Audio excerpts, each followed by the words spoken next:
All right, welcome back, everyone. We're in cohort 4 of Active Inference textbook group and picking up on the second round of activity over the last few months in cohort 4. Some of you were there. There were some people who were not there who are here now, and vice versa. We went through the first 5 chapters, and now in this last 3 months of 2023, we're going to head through the second half of the book. So before we go into anything even remotely ActInf conceptual, does anyone just want to share where did the first half of the book leave them, and or what are they excited about in the second half of the book for this interval?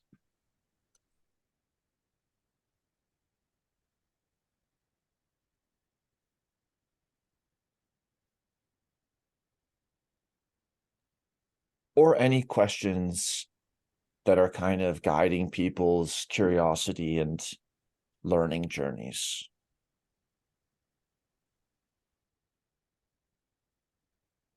I thought that this was the first meeting for cohort 5, but I'm still works for me. Yeah, just briefly to that note, it's every Tuesday. There's a cohort 5 and a cohort 4, and they're like at alternating times. So sometimes people just join whichever time is more convenient for them. But Okay. either way, it's all recorded, it's all here, it's all the same textbook, and it's many coats of paint. So there's literally no reason to even read one chapter before another. In fact, chapter 6 is a very great entry point in certain ways. Excellent. I'll probably come to both. Anyway, sorry. Cool. Esmail, and then anyone else who wants to raise their hand. My question is about our Discord group. Long time I'm looking for some math group for learning, but I don't know. I can't find. There is some group about mathematics in the Discord or no? Now it's stopped. So you're referencing the math learning group. There's no special place in Discord. This math learning group, it just kind of it's like a team name that if there's people who are motivated to pick up that banner and commit to doing some organizing, say I will be here weekly to do this and that, or here's where we're going to take notes, people are welcome to do that. So it's just kind of there for people who would love to see it be there, but we're not doing anything further. And it's not like there's another forum or anything like that. Everybody who registered is added to all the calendar events, and this is the shared document for everything. Yeah, thanks.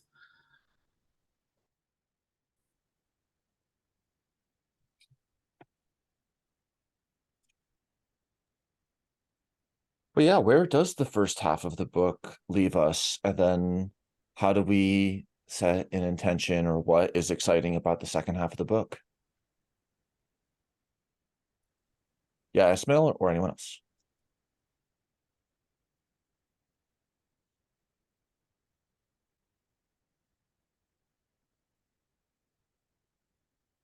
I thought the first half was pretty comprehensive.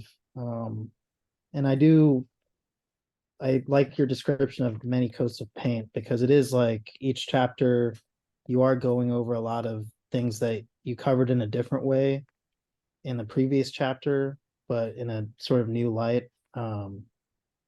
And I do wonder, how that will come back up. Like a lot of the concepts will come back up when we're sort of designing the models, which I think the next half is more focused on actual applications.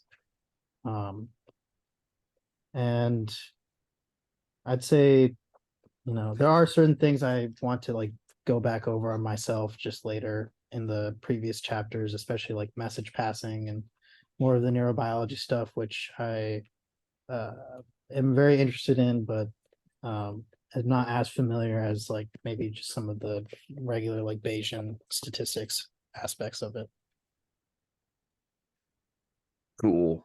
Thank you. Yeah, again, anyone can raise their hand or write anything. Just to recap though. The first 5 chapters, the authors say, is the epistemic or the learning part. And that's where the kind of what is active inference is covered. First, there's a context provided. Then the low and the high road are gone through. Low road is how, that's Bayesian statistics. The high road is why, that's that persistence imperative. Chapter 4 goes into the generative models of active inference, which are exactly what the second half of the book is about applying. However, chapter 4 gives a pretty long and comprehensive treatment of what a generative model is. And then chapter 5 studies the setting where the most generative models have been constructed and deployed and associated with empirical data, which is mammalian neuroscience. So it's a very tight first half of the book. And then we get into the second half of the book. And in the beginning of chapter 6, they call their shot.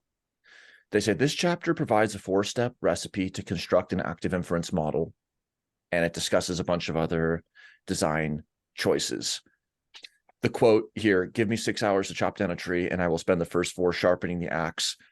Pretty interesting. It's like, okay, well, how much time do you have to make this active inference generative model? Do you have 10 minutes and you're scribbling it on a napkin? Or do you have 4 years or 15 years to develop this? And then here we are in this chapter where it's like, yeah, what is sharpening the axe? What is the tree that we're going to cut down? Kind of starts it on an interesting note. Is there anything anyone wants to like ask or say about just active inference generative modeling? We can dip into chapter 6 now and look at the recipe itself. But is there anything people are thinking or curious about in terms of like active inference generative modeling?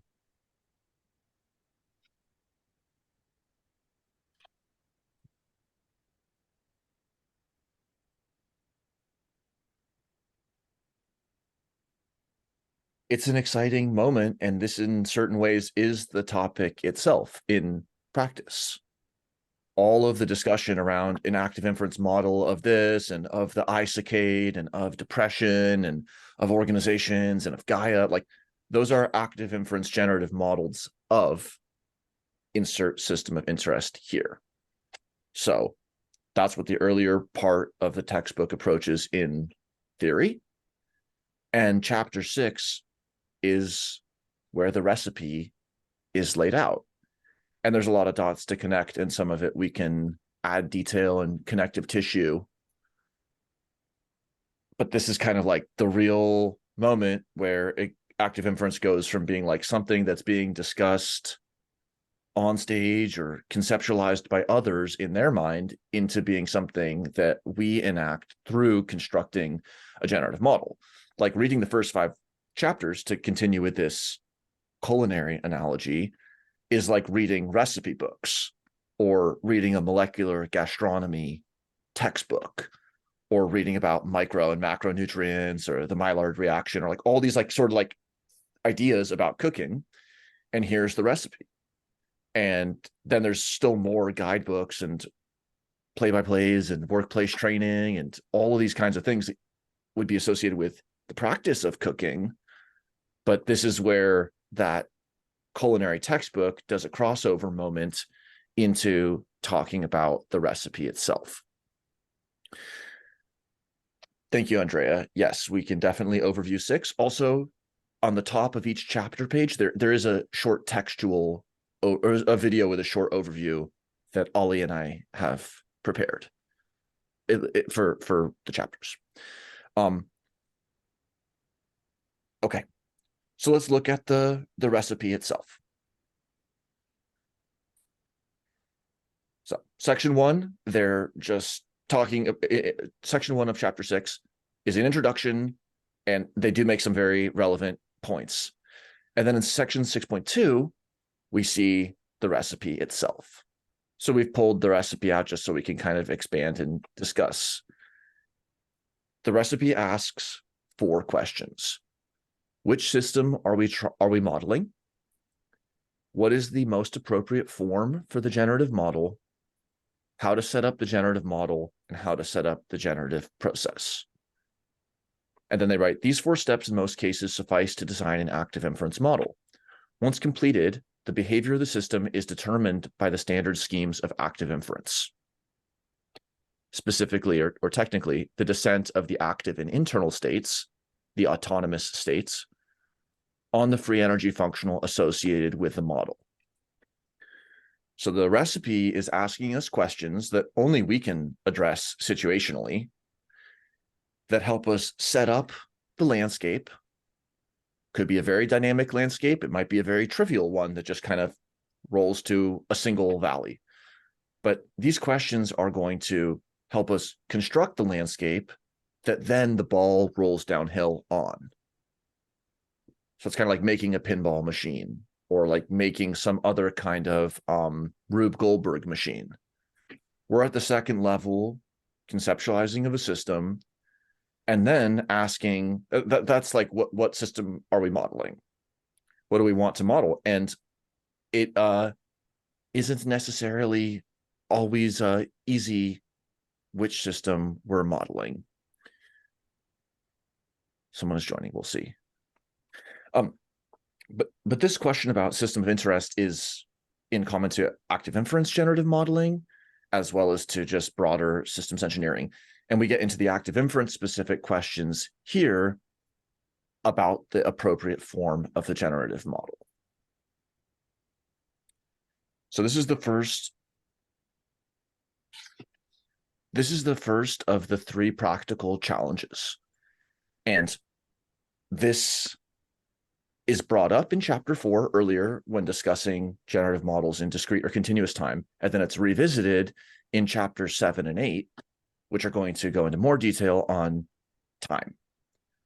But it's one of the big upfront questions that come into play after the system of interest has been determined, is where and how time is going to be treated. Maybe if anyone wants to, like, what's a system of interest that we could kind of carry through for the rest of this discussion as an example, or just to kind of ground some of these more general topics?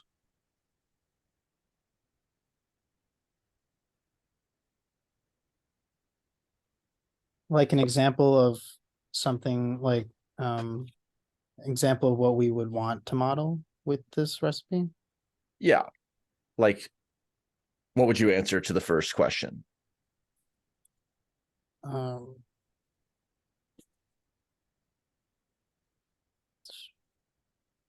be like, a robot that we're trying to just model using active inference. Sounds good. Let's continue with the robot setting. What is the most appropriate form for the generative model? So that brings up this time question. And you could imagine different time conceptions, maybe even different sensors and actuators on the robot have a different time conception. Mm-hmm. From that early question, steps 3 and 4 are really where the work happens. The second question with time is an early modeling decision that sets up broadly which branch, chapter 7 or chapter 8, the model is going to be built in line with. These are kind of like 2 architectural styles with their associated technical differences.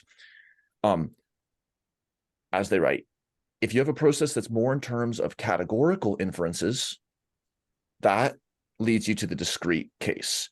So like chess, the moves in the board are discrete in time. There's like a click of time. Anywhere that there's a click of time, discrete time is usually appropriate. Where there's a flow or an unfolding of time, then the continuous time models are specialized on this. And then as they point out, you can make hybrid models. So a really common example of a hybrid model has at the lower or the sensory motor level, continuous models, and then at the higher cognitive level, something more discrete. But that question about time sets up all of the work itself. And this is where really the iterated modeling comes out. So we're dealing with this robot, and we're going to make a discrete time model because it's a digital computer. And so this discrete formulation represents well how this robot works. We could zoom out and make a continuous time model with a person, or we could zoom in and make a continuous model for some sensor or actuator, but just at the robot level, think about discrete time. So then that just sets up really the canvas for all of these questions. What are the generative model's most appropriate variables and priors? Which parts are fixed and must be learned? If anyone wants to like add anything, please like raise your hand or give a thought. But there's little else we can say. Like, this is the work itself of the modeling after you've kind of unrolled the canvas and decided that we're going to be talking about a discrete time model. These are all of the real modeling questions that basically take you from, I'm interested in a robot and I'm going to do a discrete time model, all the way on through a description of a system that's necessary and sufficient for understanding its behavior.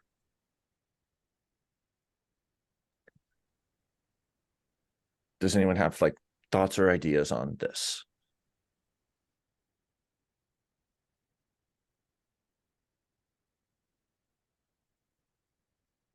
Sorry, the last thing you said, you were muted there for a second. Just, does anyone have a thought or question on this?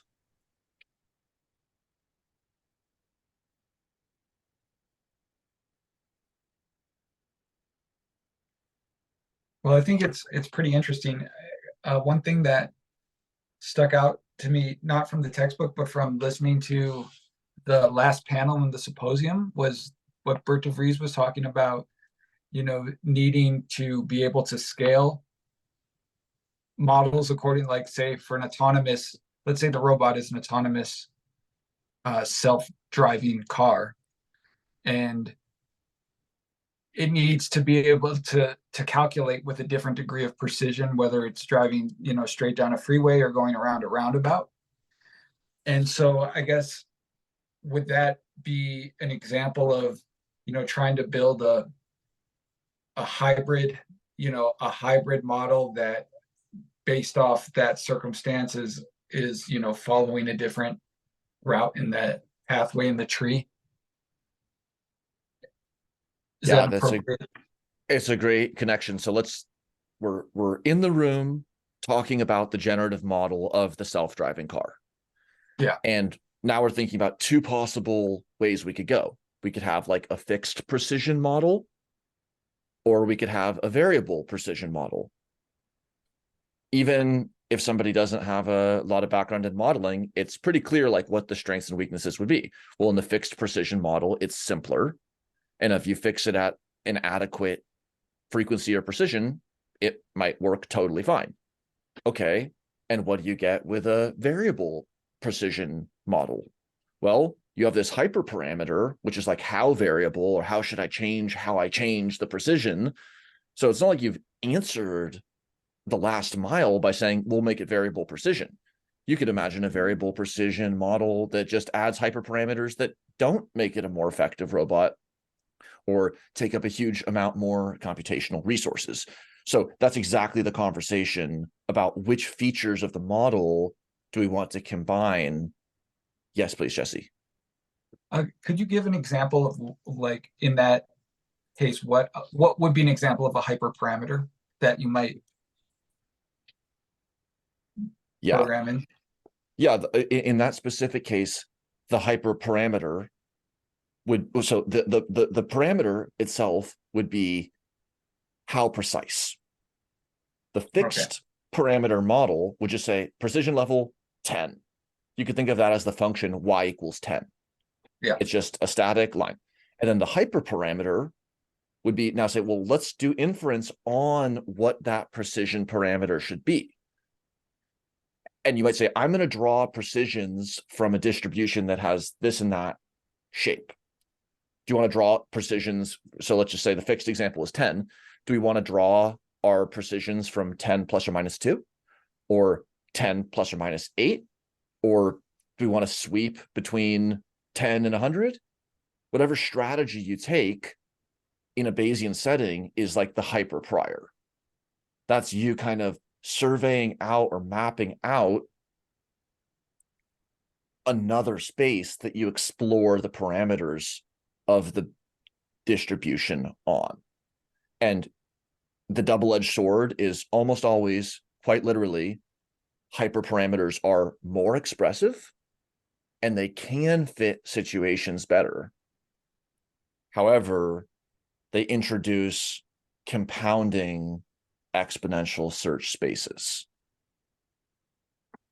So if you just have to do something, you could get into a lot of recursive, especially in cognitive modeling, a lot of recursive possibilities that are like way past the point of diminishing return of being relevant. Bayesian model selection is a principled way to understand how many parameters to include in a model and so on. So there are methods to address this question of like, how many parameters should we have? How meta do we have to go? And those are exactly the kinds of evaluative criteria that would come into play. Again, we're in the room talking about the two different generative models, fixed precision, variable precision, or time horizon of 3 and time horizon of 12. Are we getting a better model, period, with a longer time horizon? Is it worth it? Those are exactly the kinds of questions that come into like model evaluation. So it would be like the cooking evaluation stage. Here's the recipe and the questions that you ask when you're the chef preparing this recipe. And then there could be another chapter on how do you evaluate cuisine in general or for some specific genre. Yeah, Jesse. Would the limiting variable on that generally be computational power? Or just uninterpretable results? Both great suggestions. Yeah, in principle, you can always add more hyperparameters. You might be making a bigger search space and just sifting through a progressively larger space to find little needles in the haystack. And then exactly the second piece, which is like the interpretability and AI interpretability, and all these things are very important. And sometimes a parameter can be constructed to have a certain semantics or interpretability. Other times there are parameters that you could kind of describe, but parameters don't need to necessarily be interpretable. However, one of the cool things about active inference, especially because we're taking such a hands-on approach to building these generative models, is we can design interpretable systems. And that's something that Ines Hippolito and colleagues have recently explored in a little bit more detail as well. But it's exactly that interpretability that we're like in the farmer's market boutique generative model construction workshop here, talking about what's the game plan for how we're going to make this artisan dinner. That's kind of where chapter 6 sits. Okay.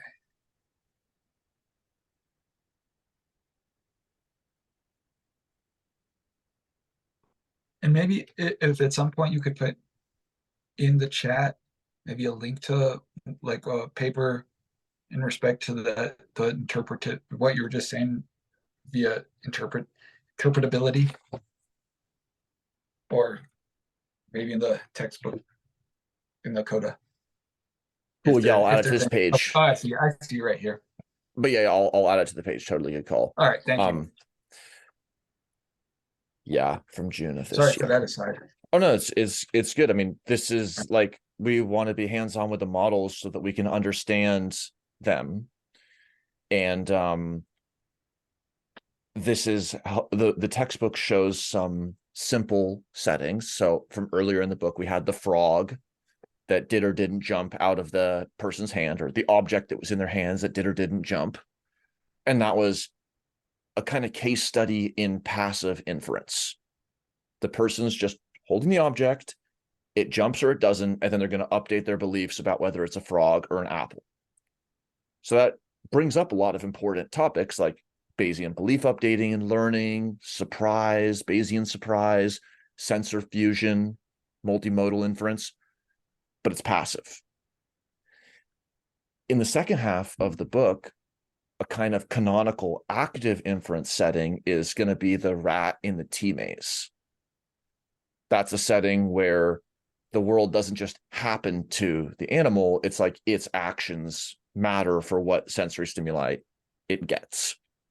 And so this example of like a tea maze, where there's something that's rewarding or preferred at the ends or either or both end, and then there's something informational at the bottom of the tea maze, that's kind of like a minimal model system for active inference, because it captures different things that you might want to emphasize, like the value of information or habit, all these different features. So these are kind of like pedagogical or toy examples that are very graspable and very small scale models. And then in the literature, you see more like medium to large scale models, or really more in the small to medium space. And then in applications, you might see large scale models. But from the research and development side, oftentimes people are just like, I introduced a new motif and made a small scale model that demonstrates the motif. And then they move on developing motifs. Because if you can develop the motif and make it rock solid in a small case, that's actually clearer and more preferable. And then people can introduce that motif into medium and large scale models. A lot more to say about modeling, but yeah, anyone can like give a thought or a question about modeling.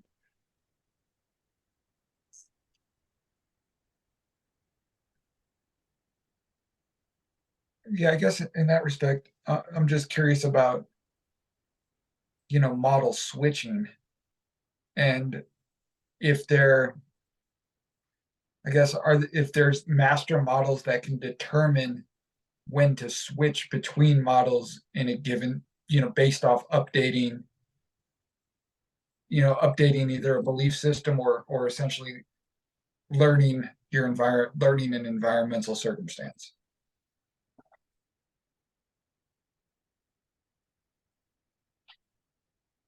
Yeah, lot to say on that. Let's look at figure 4.3. This is our Rosetta Stone figure. On the top is the discrete time generative model. On the bottom is the continuous time generative model. They're being positioned provocatively to highlight their structural similarities. There's the downstairs part that looks like an E, and that's like the passive part going through time.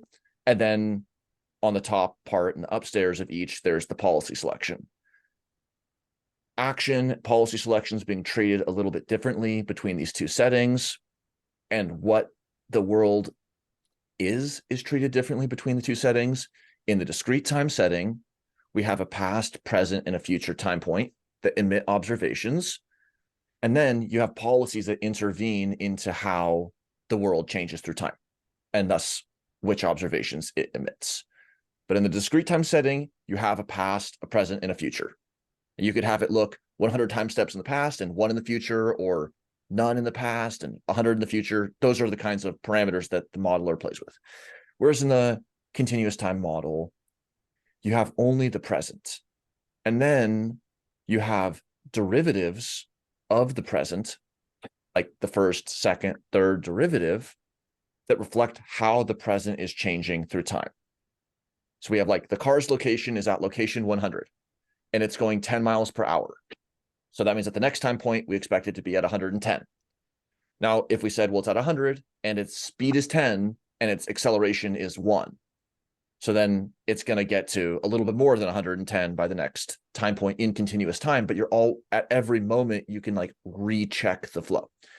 Okay, so you asked about model switching. So let's look ahead a bit to figure 8.6. So here, the upstairs part is a discrete model. We know we're in the discrete setting because we have like the past, present, and future. So that's the discrete time, partially observable Markov decision process. And then coming out of each observation, we have like another little figure 4.3. And it's the bottom part of figure 4.3 with the continuous time model. So you could compose discrete on discrete, continuous on continuous, and so on. But in this case, let's think about model switching. There's a world where there's two possibilities. Either the weight is 5 pounds or the weight is 50 pounds. And so you have some belief before anything else happens about like how likely is it to be 5 versus 50. And then there's a descending expectation, like I'm in 5, that then is going to set a policy on the sensory motor model. And so you could imagine that like if you expected 5 and then it was 5, or if you expected 50 and it was 50, it would be not surprising. That's like when the step is at the distance that you expect the step to be. Those are like literally the things that we don't attend to when our descending predictions are accurate. However, if there was a mismatch, there's a prediction error that it was heavier than you thought, that would update your belief at the higher level in the way you'd expect, and vice versa. So descending predictions one example or one like way we could think about those is like, those are the models that you can switch over. And then that sets the top-down expectation, which includes action policies, because we're not just expecting sensory data, we're expecting ourselves to do things. That's why we select the most likely thing, because the top-down expectations are over the sense and the action. And then when what we get back from the ascending levels is what we expect, it's the least surprising, which means that we had the most model evidence. The prediction error was lowest, the surprise was lowest, the free energy was lowest. Things are good, the ball is on the bottom of the hill. And then as sensory feedback diverges, you have more surprise. That means the ball is not on the bottom of the bowl. There's a higher free energy, and so on. Sorry. Oh, yeah. In that respect, could you consider prediction error almost as like a thermostat for model switching? Where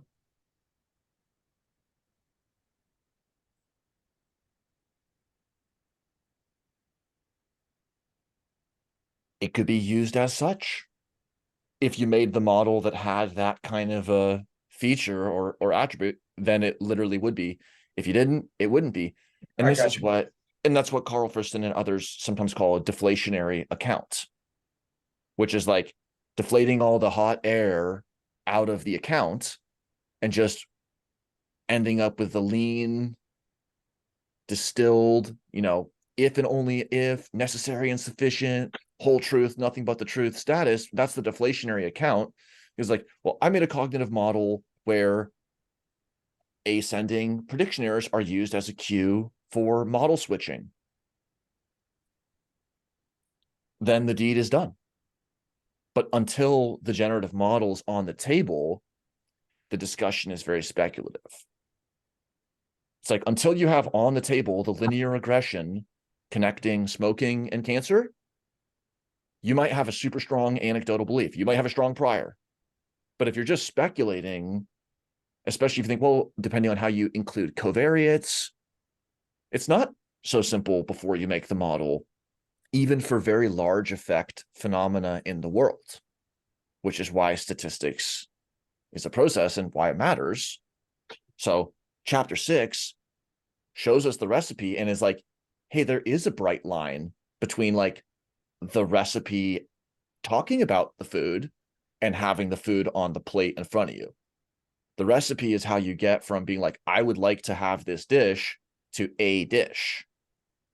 Your version of the dish isn't necessarily going to look like Food Channel status, but it will be what you did do.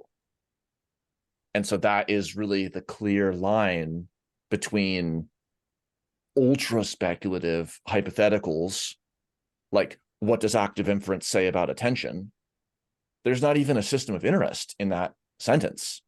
Realistically, that's not even a complete question, because you could, depending on the system of interest, do any number of things, just too many to even say in one sentence. But we have a recipe and a process that actually works towards giving a deflationary account.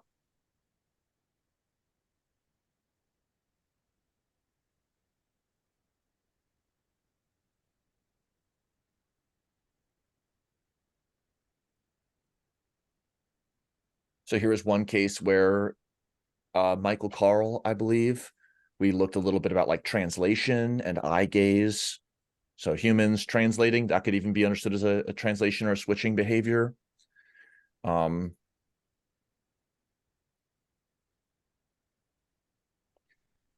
Great point that several have raised, like the steps in the recipe don't need to be sequential or separate. So in a way, these are kind of like, these are everything you need to think about when you want to serve dinner. But depending on different people's kitchen and setup, like they might do one thing before another. Now, there's some things that you might suffer if you do one before the other, but there's other things where the order doesn't really matter, but just in a book or in a verbal speech, you have to present one in front of another. But just because things are presented in a order doesn't mean that that's like from most to least important or least to most important, any of that. So these are like just questions that we ask ourselves as part of the iterated modeling process. And they're big questions that aren't going away. And none of them are too simple to speed over. What system are we modeling? Well, it's like, is it going to be the robot and the niche? But then where do you go with a niche? Does that include the power plant? I mean, where do you really develop these reasonable bounds?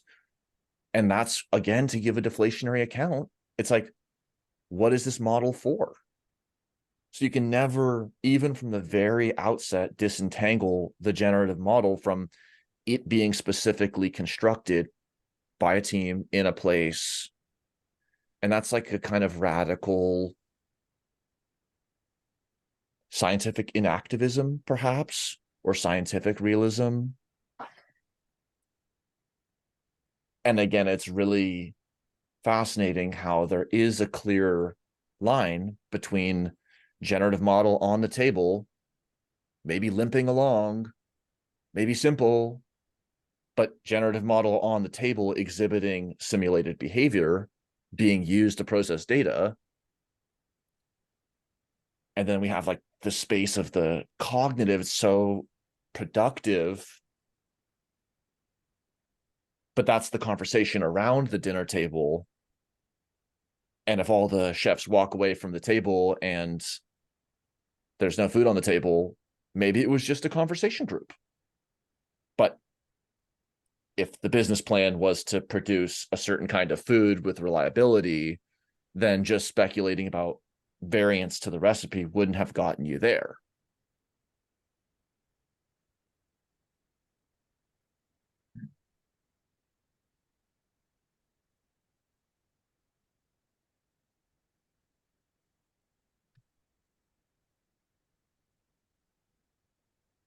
And then there's a lot of just big topics that come up repeatedly, like having multiple timescales of inference. And like real systems are happening all scales, all times at once. And this is a fact that's often pointed to, for example, with biological systems. But for a given system of interest or phenomena of interest, there may be some spatial temporal scales that are more relevant to model. Like if we're simulating eye movement behavior, if we make something that is iterating every picosecond, we're just way oversampling. And so there'd be a lot of boring time steps, and then there'd be some shocking time steps, and we would have like a really inadequate model. Conversely, if we were to grain over hours, then we would think there was nothing interesting about gaze behavior, because it ended up being just kind of sampled, looking no different than a inanimate gas particle. But then there's certain observations, certain scales of interest that have these rich cognitive dynamics. And the meaning isn't just simply like out there ready for us to pick it up. It's actually in the co-construction of the model and in this, the analysis and the unfolding of a system of interest. One other useful figure from chapter 9, they describe this as the meta-Bayesian perspective. So here we have figure 4.3 in the center, generative model, discrete time generative model, past, present, and future. So this is going to be the subjective model, which is to say that of the subject of the experiment. And then a little bit more philosophically or metaphysically, the subjective model could be that which is subjectively experienced. But putting that aside, Anil, not sure if you're actually here or not, but it'd be very cool if you were. This model is of the experimental subject. And then here we're out in the room now. So inside was the rat in the maze. That's our experimental subject. But then from the perspective of the researcher, the subject is the object, and the behavior that it emits is objective behavior. So just like if we were doing an animal behavior experiment, you'd have like, well, what does the animal know? What is its input stimuli and what actions can it do? What are its affordances? So that's like the system of interest. And then now what else is in the room?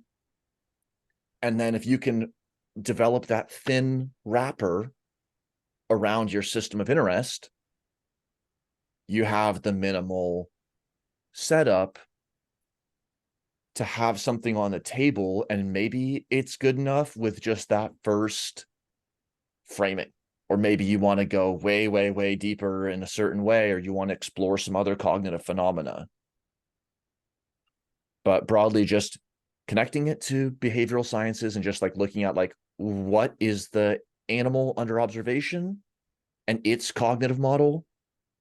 And then what's the thin wrapper around that that helps bring a closure to this encounter so that we can get a grasp on it.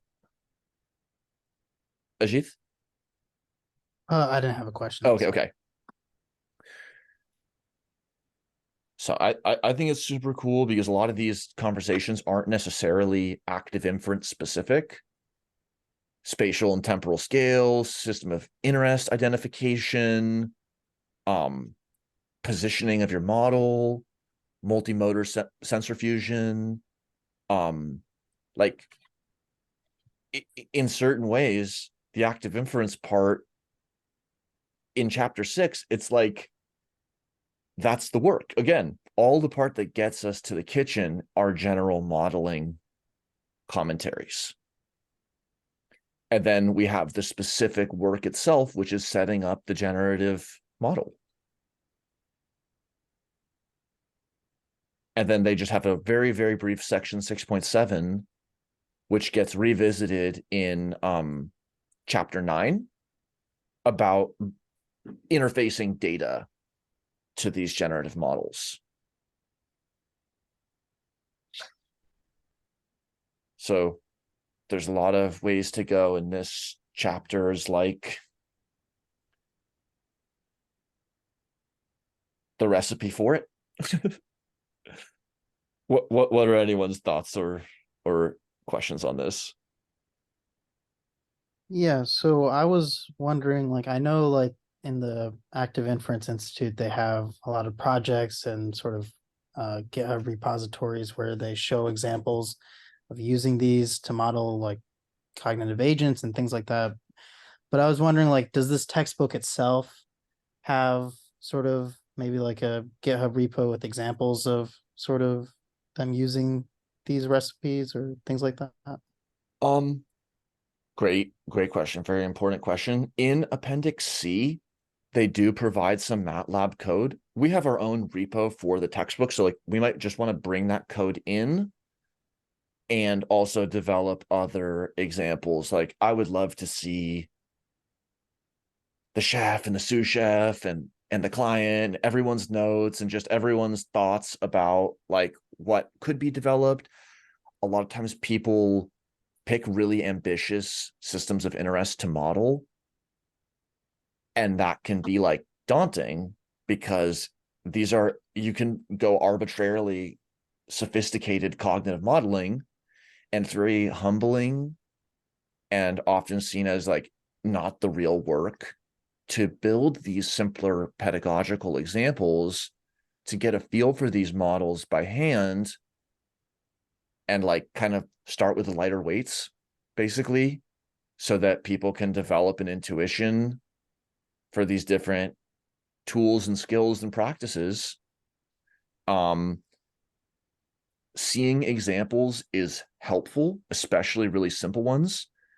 Seeing complex examples may actually not give the kind of information that people are always looking for, because for really well-built examples, the kernel is kind of lost in the specifics. So if you have something that's taking in these 5 different kinds of sensors and doing this kind of a planning on this kind of, it's like the real essence of active inference is spread across thousands of lines of code. And then you have to abstract away from those 5 different sensors and specific action setting to kind of reconstruct what? Your own carrying on board sense of active inference. So the small and the medium models are really important. And then that helps you scope whether a large scale model is even possible. So That don't makes be sense. discouraged. Yeah, that the large scale model is not in hand. That you know, that you're not a factory kitchen today because you got curious about the cuisine of cooking. Maybe we could have a whole restaurant analogy thread. Well, I got an analogy for you on that. So to go off topic a little bit, but out here, there's like tons of prickly pears. They probably have them up in Davis too. Right there right now. So I just went and collected like a whole bucket full, and I've been making like juice from it. But my hands are just so full of thorns. So I think I feel the same way with active inference. I'm trying to just make a cup of juice, and I've like got thorns all over my body now.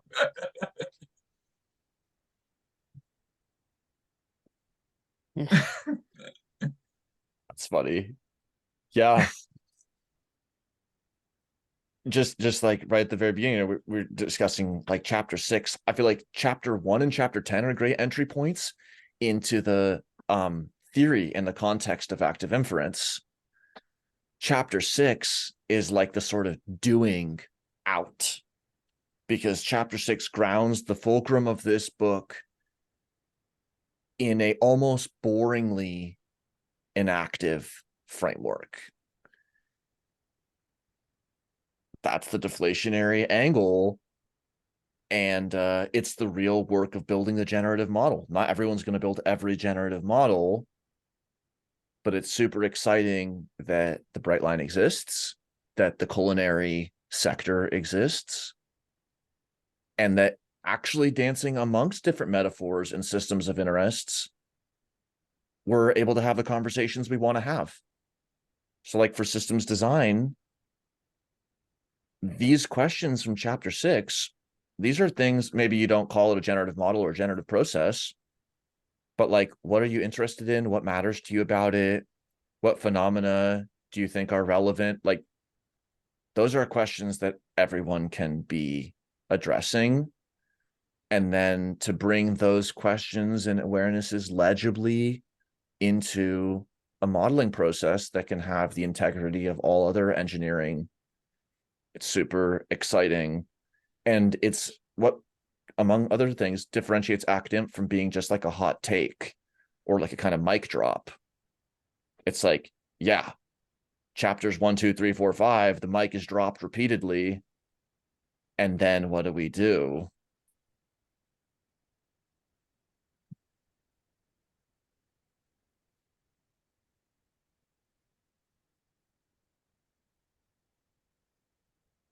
Cool. Well, we're in the game now. Cohort 4, we're back. We out there, we back. We'll continue in chapter 6, earlier times slot next week. And we'll be in the game, and let's think about how we can kind of curate and improve our niche for future cohorts. Also maybe develop along the weeks. If someone has like a system of interest that they want to kind of develop out and play with different features of, like if you had a system of interest robot and you kind of answered the 4 questions of the recipe, and then in week 3 and 4 in chapter 7, you explored the discrete time model. And then in the next weeks, we explored a continuous time feature of the model. And then in chapter 9, you thought about how data comes into play. And in chapter 10, recontextualized, you'd have a transformative understanding and trail of work for a very limited amount of time regarding your system of interest. So if you choose something that that you care about, then that kind of work sequence should be as meaningful as anything could be. What time is the earlier time? It will be it's at 13 UTC. All right, 13. And I feel like there's going to be some time zone changes or something like that. But like, or daylight savings or something. But yeah, it's all on the calendar. It's all also written here. So Okay. Thank you all. I hope that you have a great rest of your day. Thank you. Likewise. Thank you so much, Daniel. Yeah, peace. Bye.